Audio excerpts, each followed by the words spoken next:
Om Swastiastu.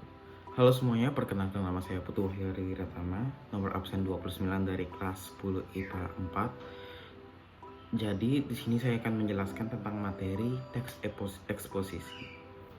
Yang pertama, pengertian teks eksposisi. Teks eksposisi adalah teks yang berisi informasi dan pengetahuan yang dimuat secara singkat dan padat. Tujuannya untuk menjelaskan informasi tertentu agar bisa menambah ilmu pengetahuan pembaca sehingga dengan membaca teks ini, pembaca akan mendapatkan pengetahuan secara rinci dan suatu hal atau kejadian. Yang kedua, struktur teks eksposisi. Struktur teks eksposisi ada 3. Yang pertama, pernyataan pendapat atau tesis merupakan bagian teks yang berisikan pernyataan pendapat penulis, disebut juga bagian pembuka. Yang kedua, argumentasi. Argumentasi merupakan bagian yang memuat alasan yang memperkuat argumen penulis dalam memperkuat ataupun menolak suatu gagasan. Yang ketiga, penegasan ulang pendapat atau reiteration merupakan bagian yang berisi penegasan ulang pendapat penulis. Yang ketiga, ciri-ciri teks eksposisi. Ciri-ciri dari teks eksposisi adalah menjelaskan informasi-informasi pengetahuan.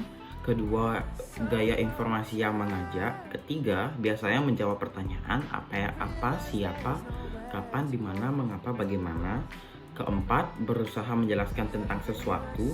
Kelima, gaya bersifat informatif. Keenam, fakta dipakai sebagai alat konstribusi.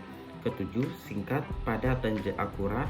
Kedelapan, berusaha menjelaskan sesuatu. Kesembilan, fakta juga dipakai sebagai alat konkretasi. Kesepuluh, penyampaian secara lugas serta memakai bahasa yang baku. Kesebelas, tak memihak, yang berarti tak memaksakan kemauan penulis pada pembaca. Yang ke-12, fakta dipakai sebagai alat kontribusi dan alat konkretasi. Yang ke-13, paragraf eksposisi umumnya menjawab tentang akademika. Yang keempat, unsur kebahasaan. Ciri kebahasaan yang ada pada teks eksposisi ada 3, yaitu yang pertama, menggunakan promina, jenis kata yang menggantikan nomina atau frasa nomina. Yang kedua, memakai konjungsi. Konjungsi dapat digunakan dalam teks eksposisi untuk memperkuat argumentasi. Yang ketiga, memakai kata leksikal tertentu atau kata mengacu pada kamus. Merupakan kata yang mengacu pada benda baik maupun abstrak dalam kalimat berkedudukan sebagai subjek.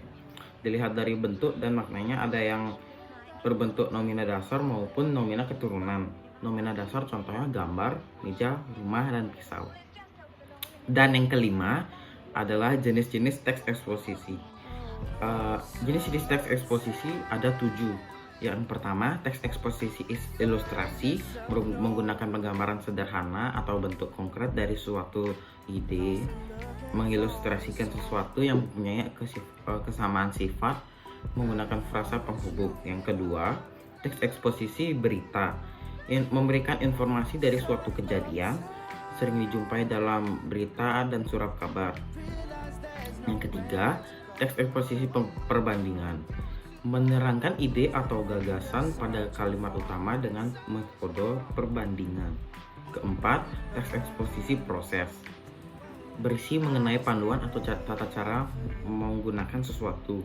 Yang kelima, teks eksposisi definisi berisi tentang pengertian dari suatu objek. Yang keenam, teks eksposisi pertentangan berisi pertentangan antara suatu objek dengan objek yang lain, bisa menggunakan frasa penghubung meskipun begitu akan tetapi sebaliknya. Yang ketujuh, teks eksposisi analisis. Proses memisahkan suatu masalah dari suatu gagasan utama menjadi subbagian, kemudian melakukan pengembangan secara berurutan. Baiklah, sekian dari saya tentang penjelasan materi teks eksposisi. Saya ucapkan terima kasih dan mohon maaf apabila ada kata-kata yang salah. Saya ucapkan Om Santi Santi Santi Om. Dadah.